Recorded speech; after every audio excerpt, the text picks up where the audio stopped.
Sa ngalan ng Ama, ng Anak at ng Espiritu Santo, Amen. sumainyo ang Panginoon. At sumayo rin.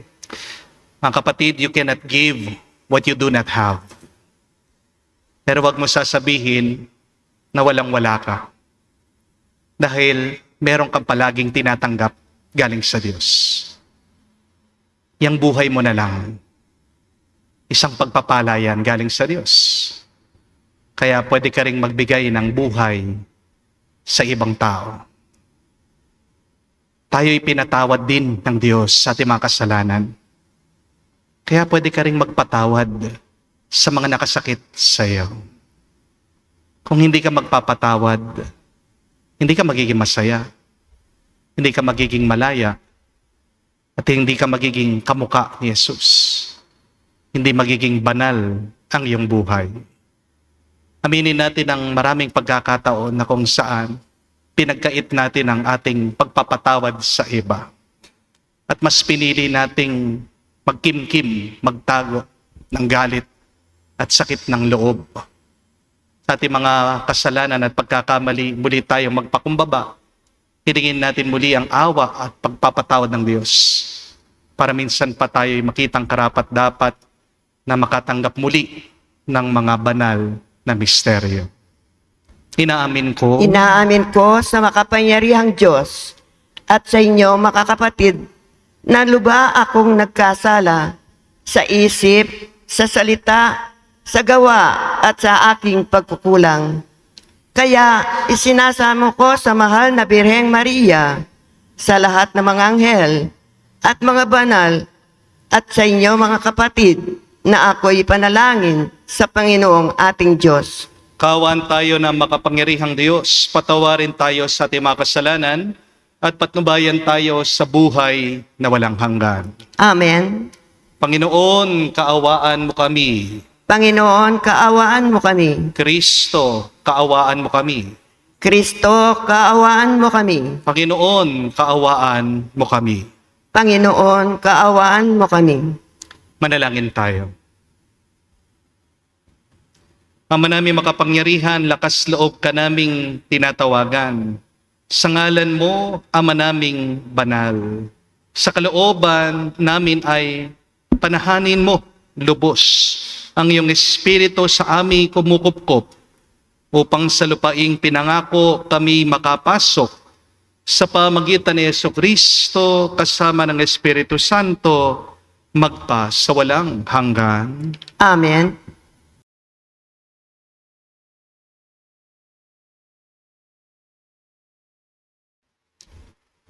Pagbasa mula sa aklat ni Propeta Ezekiel.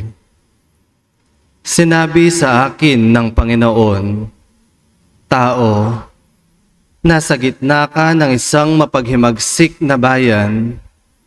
May mga mata sila, ngunit hindi nakakakita. At may mga taingang hindi nakakarinig, pagkat sila'y mapaghimagsik.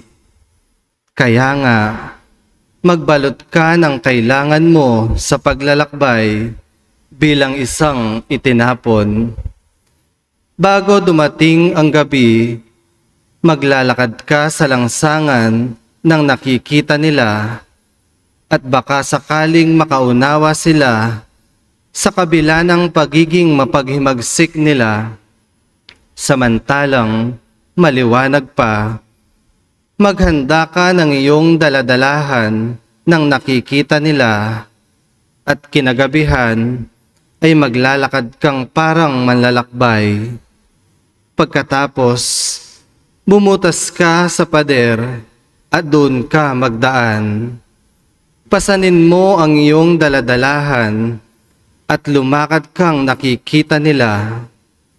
Magtakip ka ng mukha para hindi mo makita ang lupain pag alis mo, pagkat ikaw ang gagawin kong pinakababala sa mga Israelita.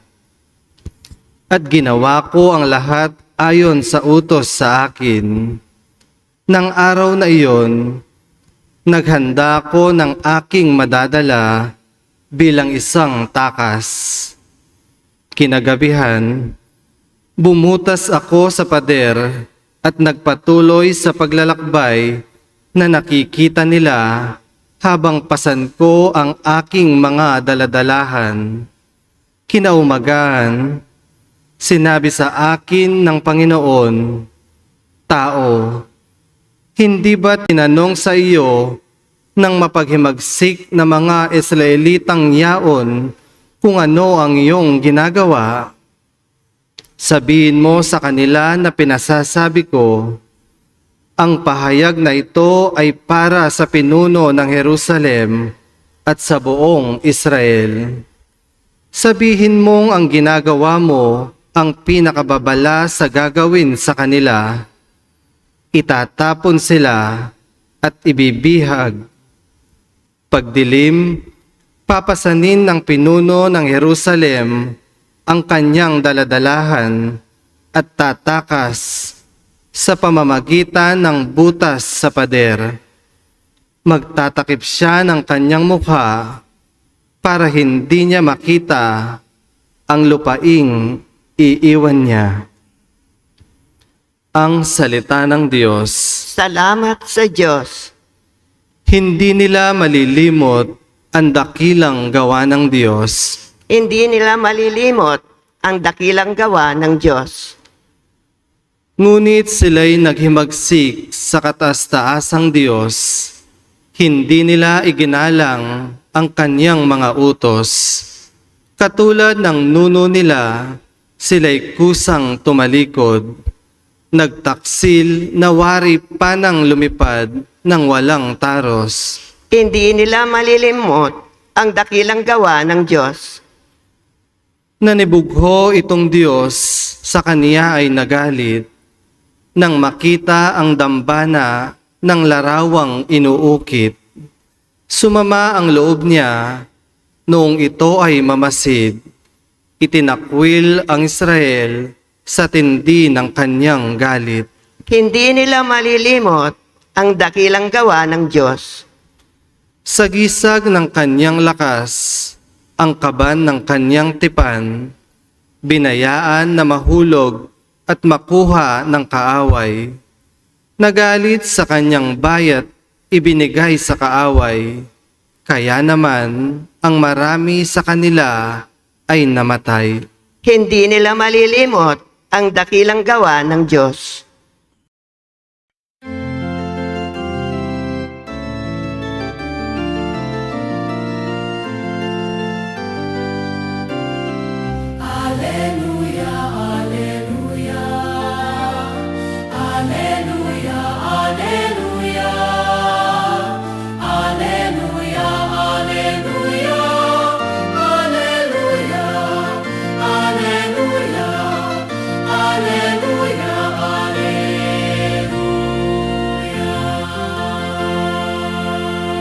Buon iyong pasikatin, kagandahan ng loobin ng kabutihan mo sa amin. Aleluya, aleluya. Sumainyo ang Panginoon. At sumainyo rin. Ang mabuting balita ng Panginoon ayon kay San Mateo. Papuri sa iyo, Panginoon. Nung panong yun, lumapit si Pedro at nagtanong kay Jesus, "Panginoon, makailan pong papatawarin ang aking kapatid na paulit-ulit nang nagkakasala sa akin? Makapito po ba?" Sinagot siya ni Jesus, "Hindi ko sinasabing makapito, kundi 70 ulit pa nito. Sapagkat ang paghahari ng Diyos ay katulad nito. Pinasya ng isang hari na pagbayarin ang kanyang mga lingkod na may utang sa kanya. Unang dinala sa kanya ang isang may utang na 10 milyong piso. Dahil siya'y walang ibayad, inutos ng hari na ipagbili siya, ang kanyang asawa, mga anak at lahat ng ari-arian upang makabayad. Nanikluhod ang taong ito sa harapan ng hari at nagmakaawa. Bigyan pa po ninyo ako ng panahon at babayaran ko sa inyo ang lahat. Naawa sa kanya ang hari, kaya pinatawad ang kanyang mga utang at pinayaon siya. Ngunit pagkaalis niya roon ay nakatagpo niya ang isa sa kanyang kapwa lingkod na may utang na 500 piso sa kanya. Sinunggaban niya ito at sinakal. Sabay wika, magbayad ka ng utang mo. Naglumuhod iyon at nagmakaawa sa kanya. Bigyan mo pa ako ng panahon at babayaran kita. Ngunit hindi siya pumayag. Sa halip, pinabilanggo niya ang kanyang kapwa lingkod hanggang sa ito'y makabayad. Na makita ng kanyang mga kapwa lingkod ang nangyari, sila'y labis na nagdamdam. Pumunta sila sa hari at isinumbong ang nangyari. Kaya't pinatawag siya ng hari. Ikaw, napakasama mo, sabi niya. Pinatawad kita sa utang mo sapagkat nagmamakaawa ka sa akin. Nahabag ako sa iyo. Hindi ba dapat mahabag ka rin at maawa sa kapwa mo? At sa galit ng hari, siya'y pinabilanggo hanggang sa mabayaran niya ang kanyang utang. Gayon din ang gagawin sa inyo ng aking amang nasa langit kung hindi ninyo papatawarin ang inyong kapatid. Pagkatapos sabihin ni Jesus ang mga bagay na ito, siya'y umalis sa Galilea at nagtungo sa lupain ng Judea sa kabila ng ilog Jordan. Mga kapatid, ang mabuting balita ng ating Panginoon. Pinupuri ka namin, Panginoong Hesus Kristo. Magandang araw po muli sa inyong lahat. Bakit hirap tayong magpatawad? Utos naman ito ng Panginoon eh. Ibig sabihin, kapag hindi ka nagpapatawad, nagkakasala ka. Amen? At alam naman natin ang karanasan ng hindi pagpapatawad. Masakit, mahirap, mabigat. Amen? Pero bakit ang dami pa rin sa atin ngayon ayaw magpatawad kahit na alam natin hindi ito nakakabuti sa atin? Marahil ang dahilan ay hindi natin alam kung paano magpatawad.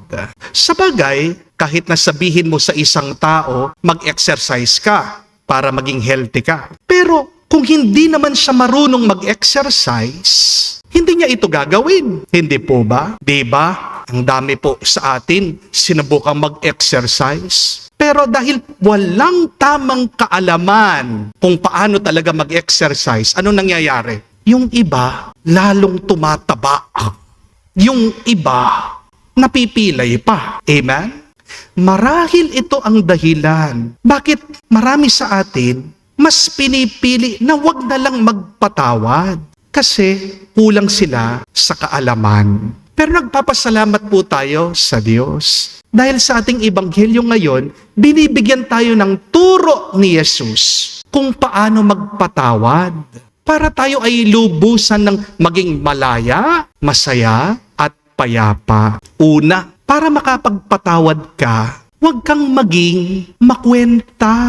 Jesus is teaching us forgiveness is not about counting. Forgiveness is about becoming. Inaakala po ni San Pedro, mabait na siya. Nung tinanong niya si Jesus, Panginoon, ilang beses ko bang patatawarin yung kapatid kong paulit-ulit nang nagkasala sa akin?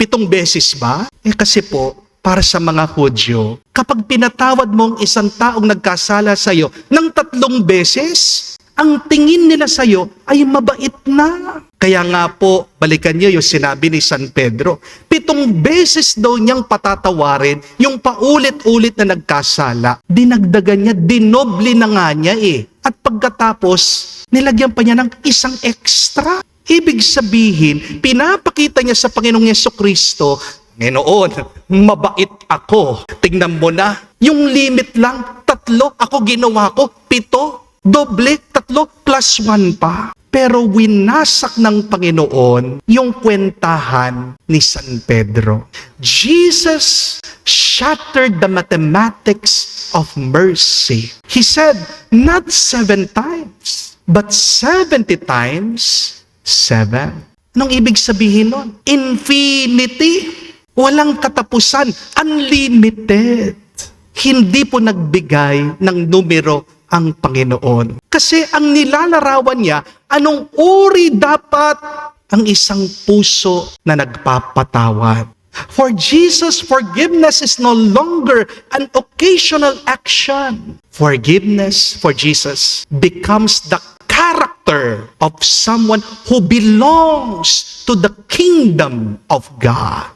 Mga kapatid, makakapagpatawad ka kung magiging ugali mo ang pagpapatawad. At makakapagpatawad ka kung hihinto kang nagkwekwenta sa ginagawa ng iba. Diba? Kaya sumasakit ang loob natin kasi meron tayong listahan ng lahat ng mabuti ng ating ginagawa at pagkatapos kinukumpara natin ito sa ginagawa ng iba. Ano ang reklamo ng iba sa inyo? Diba? Sinasabi nyo, buong araw na ako nagtatrabaho. Pagkatapos kayo, higa-higa lang dyan ang tatamad nyo. Nagsasakripisyo ako para sa inyo. Pagkatapos, pagtataksilan nyo lang ako, lolokohin nyo lang ako. Nagtitiis ako na hindi kumain, nag-iipon ako ng mabuti. Pagkatapos, kayo, nagbibisyo lang. Ginagastos niyo ang pinaghirapan ko. Mga kapatid, habang may ganito kang pag-iisip, hindi ka makakapagpatawad. Amen? Kalimutan mo ang pangungwenta. Itapon mo yung listahan ng utang nila at ipabago mo ang iyong isip at puso sa Diyos. Makikita mo, magiging madali para sa iyo ang magpatawad sa ibang tao. Amen? Pero pangalawa at kahuli-hulihan, para makapagpatawad po tayo ng mabuti, magpatawad ka mula sa iyong puso. Pansinin niyo po ang turo ng Panginoong Yesukristo. Hindi lang niya sinabi sa atin, magpatawad kayo. Ang habilin ng ating Panginoon, magpatawad kayo mula sa inyong puso. Forgive from your heart. Aminin natin, marami sa atin marunong magpatawad gamit ang isip natin. Amen? Sa isip mo, na-imagine mo, okay na. Hindi mo na inaalala yung sakit, yung paggagrabyado na ginawa nila. Marami din sa atin marunong magpatawad gamit ang bibig. Di po ba? Ano yung madalas sa sinasabi ng iba sa inyo? Napatawad ko na siya. Wala na sa akin yun. Nakalimutan ko na. Okay na. Pero kapag nakasalubong mo yung tao na nanira sa'yo, nakasakit sa'yo, anong karanasan nyo? Diba?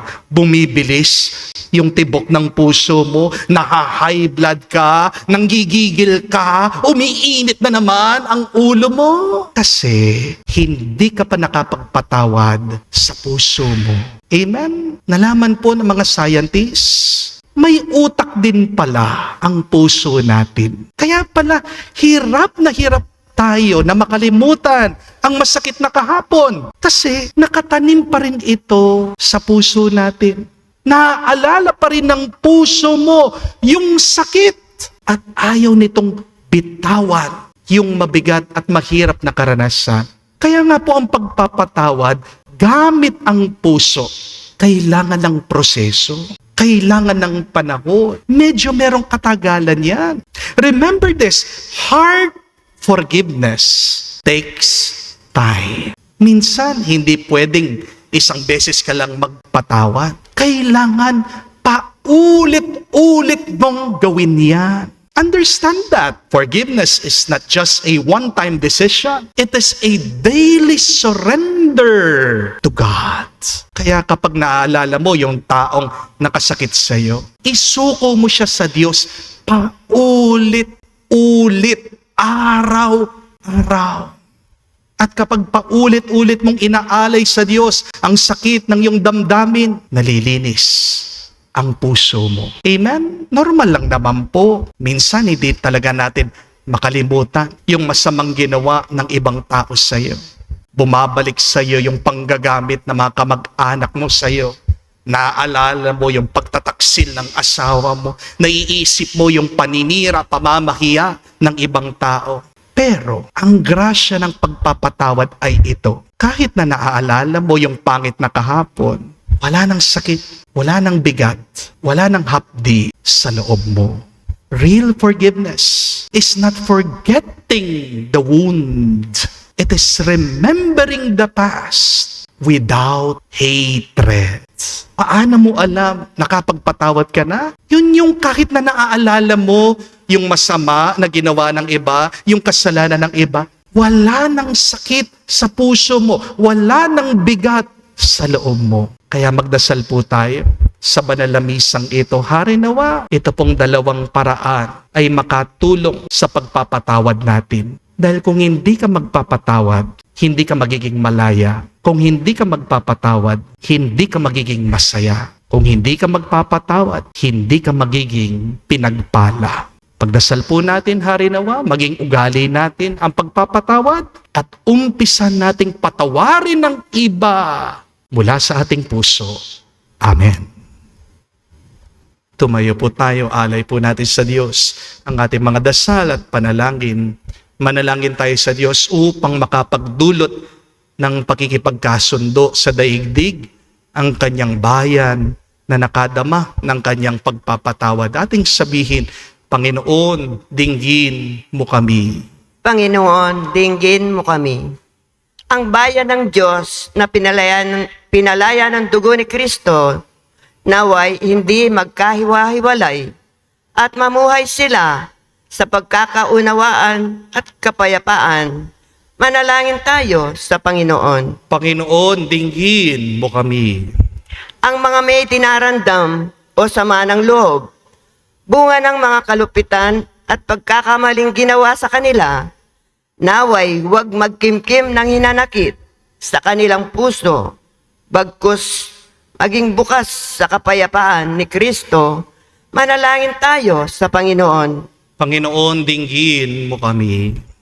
Ang mga nahihirapang magpatawad, naway mapagtanto at maunawaan ang mayamang habag ng Diyos sa bawat isa at matutong makapagpatawad mula sa puso. Manalangin tayo sa Panginoon. Panginoon, dinggin mo kami. Sa katahimikan po ng ating puso, sabihin natin sa Diyos ang ating mga personal na pangangailangan. Ama naming nasa langit, basnan mo ng may habag ang aming mga pagkakamali. Iadya mo kami sa katigasan ng puso at tulungan mo kaming maging handang makapagpatawad sa mga tinamo naming mga pasakit upang mabuklod na muli ang nagkakahiwa-hiwalay. Hinihiling namin ito sa pamagitan ni Kristo, aming Panginoon. Amen.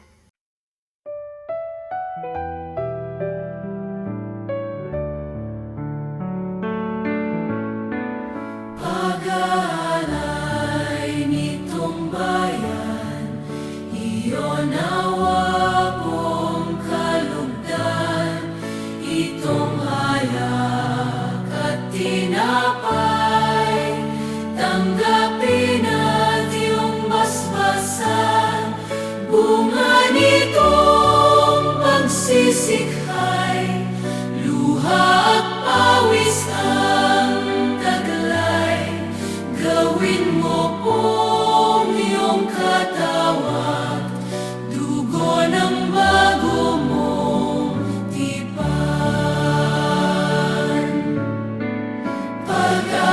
Pag-aay nitong bayan, huwag nawa kong talikdan, pakumbabang kahiligan, kami iyong kaawaan, itong aming mag-aalay, nawa kami ay dunutan ng tuwa't kapayapaan at buhay na walang hanggan.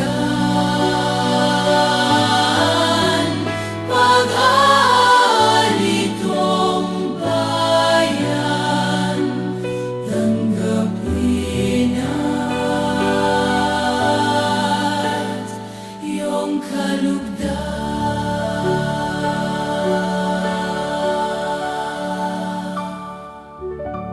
Manalangin kayo mga kapatid para ang ating mga paghahain ay kalugdan ng Diyos sa mga makapangyarihan.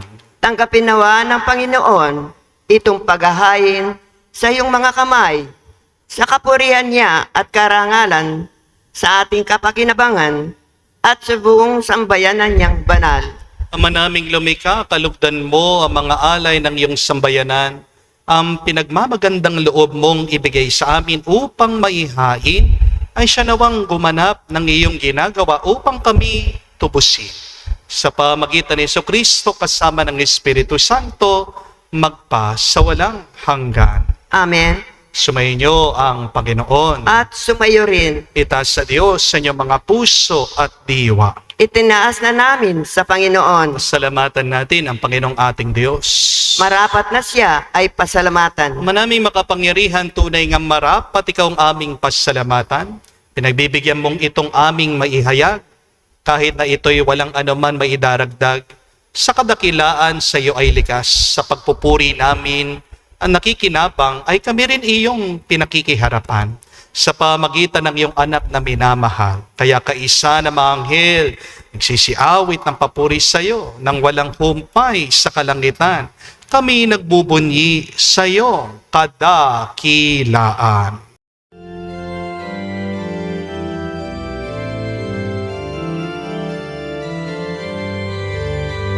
Santo, Santo, Santo, Panginoong Diyos ng mga hukbo, napupuno ang langit at lupa ng kadakilaan mo. Hosana, Hosana, sa kainasan, pinagpalang na paririto sa ngalan ng Panginoon. Hosana, Hosana, sa kainasan. Hosana, Hosana, sa kainasan.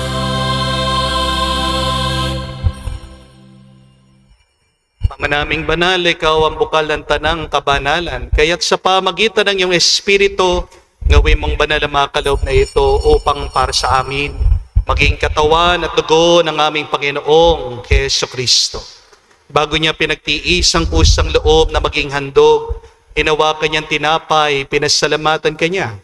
Pinaghati-hati niya iyon, inabot sa kanyang mahalagad at sinabi, tanggapin ninyong lahat ito at kanin. Itong aking katawan na ihahandog para sa inyo.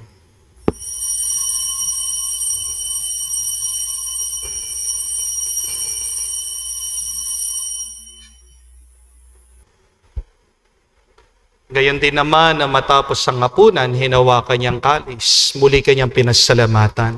Nabot niyang kalis sa kanyang malagad at sinabi, tanggapin ninyong lahat ito at inumin. Itong kalis ng aking dugo, ng bago at walang hanggan tipan. Ang aking dugo na ibubuhos para sa inyo at para sa lahat. Sa ipagpapatawad ng mga kasalanan, gawin ninyo ito sa pag-alaala sa akin.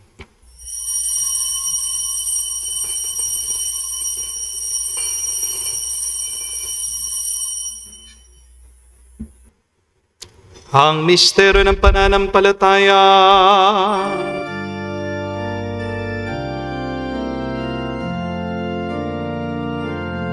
Si Kristo ay namatay, si Kristo ay nabuhay, si Kristo ay babalik sa wakas, sa wakas ng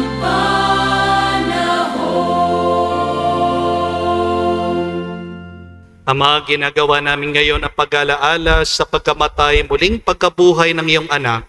Kaya tinialay namin sa iyong tinapay, nagbibigay buhay, at ang kalis na nagkakaloob ng kaligtasan. Kami nagpapasalamat dahil kami yung minarapat na tumayo sa harap mo para maglingkod sa iyo. Sinasamo namin kami magsalo-salo sa katawan at dugo ni Kristo ay mabuklod sa pagkakaisa sa pamagitan ng Espiritu Santo. Amalingapin mong iyong simbahan laganap sa buong daigdig. Puspusin mo kami sa pag-ibig. Kaysa ni Leon ang aming Santo Papa, si Florentino aming Arsobispo at ng Tanang Kaparian. Alalahanin mo rin ang aming mga kapatid na nahimlay may pag-asang sila'y muling mabubuhay. Gayon din naman lahat ng mga pumanaw. Kawan mo't sila't patuloyin sa iyong kaliwanagan. Kawan mo at pagindapatin kaming lahat. Makasalo sa iyong buhay na walang wakas. Kaisa na mahal na Birhen Maria, Ina ng Diyos. Kaisa ni San Jose, ang kanyang malwalhating esposo. Kaisa ng mga apostol, lahat ng mga banal na namuhay dito sa daigdig na kalugod-lugod sa iyo. May pagdiwang nawa namin ang pagpupuri sa ikararangal mo sa pamagitan ng iyong anak aming Panginoong Jesucristo.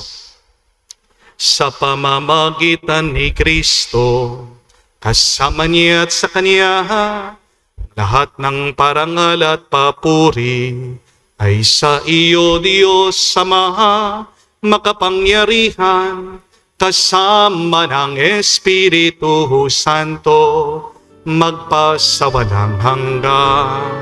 Amen. Amen. Amen.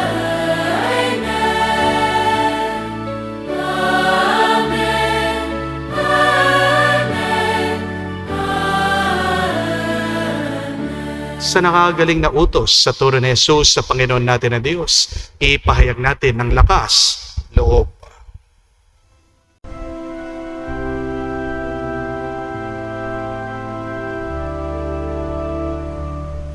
Ama namin, sumasalangit ka, sambahin ang ngalan mo, mapasa amin ang kaharian mo, sundin ang loob mo dito sa lupa para nang sa langit. Bigyan mo kami ngayon ng aming kakanin sa araw-araw at patawarin mo kami sa aming mga sala para nang magpapatawad namin sa nagkakasala sa amin. At huwag mo kami ipahintulot sa tukso, at iadya mo kami sa lahat ng masama. Iniling namin kami adya sa lahat ng masama pagkalooban ng kapayapaan araw-araw, ligtas sa kasalanan, nilayo sa lahat ng kapahamakan, samantalang aming pinanabikan ang dakilang araw ng pagpapahayag ng tagapagligtas naming si Hesu Kristo. Sapagkat iyo ang kaharian at ang kapangyarihan at ang kapurihan magpakailanman. Amen.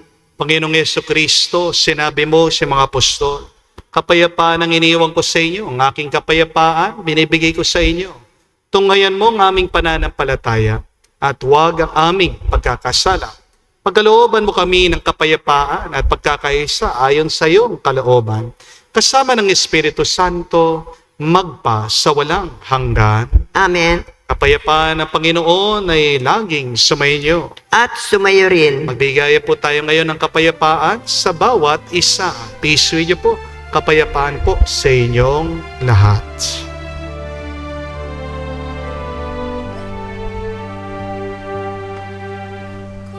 Kordero ng Diyos na nag-aalis ng mga kasalanan ng sanlibutan,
Mga kapatid, naririto ang ating Panginoong Jesucristong Kordero ng Diyos, siyang nag-aalis sa mga kasalanan ng sanlibutan.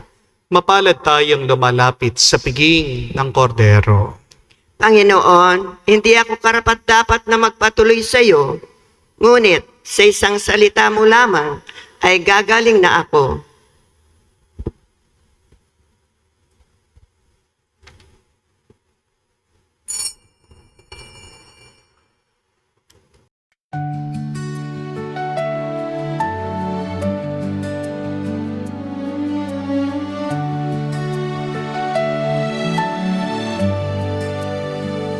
Kung pagod na ang puso sa paglalakbay, kung mabigat ang pasan sa araw-araw, kung tila wala ng lakas na matitira, may naghihintay na bukas ang mga bisig niya. Lumapit sa Kanya, huwag nang mangamba. Si Jesus ang ating pahinga.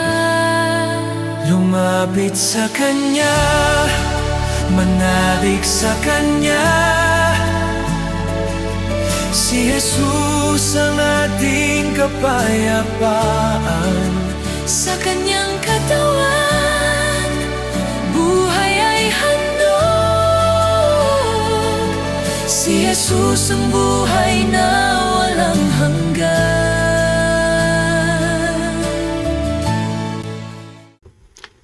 Manalangin tayo. Ama namin mapagmahal, ang pakikinabang namin sa piging na banal ay magdulot nawa sa amin ng kaligtasan, ay magtanghal sa amin ng luningning ng iyong katapatan sa pamagitan ni Jesucristo kasama ng Espiritu Santo magpa sa walang hanggan. Amen. Tandaan niyo po mga kapatid, para mas madali ang ating pagpapatawad, kailangan meron tayong kaalaman galing sa turo ng ating Panginoong Jesucristo. Knowledge is power, hindi po ba? Kaya nanghihina tayo sa pagpapatawad because we are not knowledgeable on how to forgive others. At merong dalawang napakagandang aral, huwag niyong kalimutan, galing sa ating ebanghelyo ngayon. Unang-una, forgiveness is not about counting. Forgiveness is about becoming a person, a son and daughter of the kingdom of God. Ang pagpapatawad po ay hindi isang action, hindi lang isang desisyon, hindi lang kilos. Ito po ay pag-uugali. At makakapagpatawad ka kapag binura mo na yung utang ng ibang tao. Pag inalis mo na yung listahan na dapat gawin ng ibang tao, bitiwan mo na yung mga expectation mo galing sa ibang tao. Kasi meron tayong mga linya na magulang ko pa naman sila, pagkatapos wala silang malasakit pagmamahal sa akin. Asawa ko pa naman siya. Nangako siya na mamahalin niya ako, magiging tapat siya sa akin, pagkatapos pinagtaksilan ako. Anak ko lang ito. Pero kung makasagot sa akin, kala mo kung sino. Look at that. Those are all lists. Utang ng ibang tao. Bitawan mo yan. Kalimutan mo yan. Kung hindi, habang hinahawakan mo yan, hindi ka makakapagpatawad sa iba. But secondly and lastly, forgive other people from your heart. Not only from your head. Magaling tayo eh. Di po ba? Oh, okay na. Kalimutan ko na yan. I imagine mo na, tinatawad mo na sila. Pero hanggat hindi gumagana ang puso, hindi ka makakapagpatawad sa iba. Train your heart to forgive. And how do you train your heart? You give your heart to the Lord. Allow the Lord to take hold of your hearts. Hayaan mo ang Panginoon ang magturo sa iyong puso araw-araw kung paano magpatawad. Maaaring hindi mo makalimutan yung masakit na ginawa nila. Pero ang grasya ng pagpapatawad ay makalimutan mo sana yung sakit na dinulot ng kasalanan ng iba. Posible ito sa tulong at grasya ng Diyos. Sumainyo ang Panginoon. At sumainyo rin. At kayo'y basbasan ng Diyos, makapangyarihan sa lahat, sa ngalan ng Ama, ng Anak, ng Espiritu Santo. Amen. Ang ating misa ay natapos na. Humayo tayo sa kapayapaan ni Kristo. Salamat sa Diyos.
sakit.